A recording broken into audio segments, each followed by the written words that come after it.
All right? What's the question? Can someone read it to me? Find the y-intercept. Ah. Okay, I'm going to review.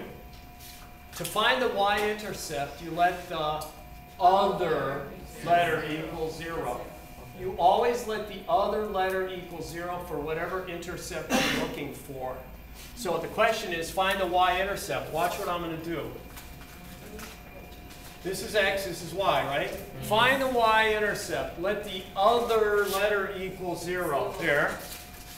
All I have to do is find a missing number, and I'll have the y-intercept. Is that easy or is that easy? Okay, if x is 0, look what happens. Actually, I showed you an easier way before, didn't I? Didn't I tell you before? If x is 0, you take your paw, you cover that up. What's y equal to? Minus 3. You don't even have to do that. So the y-intercept is 0, negative 3. Sometimes on tests, they'll just write negative 3.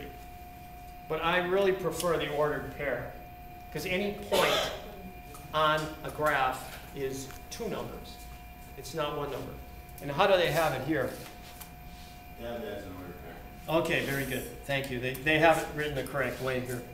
All right, let's do number 18. We're just about there. Number 18, negative 1 plus 2x equals 4x minus 2 times what? 1 minus x. This is an equation that we're solving. What did I teach you about the minus sign? It changes every sign, okay.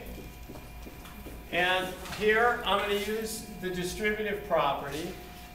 Negative 2 times positive 1 is negative 2. Negative 2 times negative x is positive 2x. That's your first step. Your second step is to combine like terms. Now listen carefully.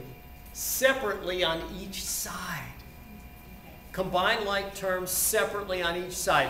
Don't start moving things all over the place. It'll mess you up. You see this and this? What does that give you? 6x. Right. Your next step, if there's a variable term on both sides, you get rid of it first. Before you get rid of any of these numbers, get rid of your variable term first. It doesn't matter which one we get rid of. It doesn't matter. But the way you get rid of it is you use the opposite. Which one do you want to get rid of? Okay, so you use the opposite. You see? So what do we get here? 8x minus 2. The next step is to isolate the 8x. You don't go dividing by 8 yet. So you use the opposite of this constant. Use the opposite. Same thing, both sides. The last step is to divide by the coefficient. Divide by the coefficient.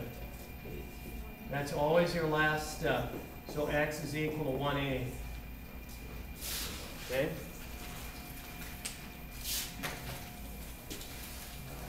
Is that answer on there?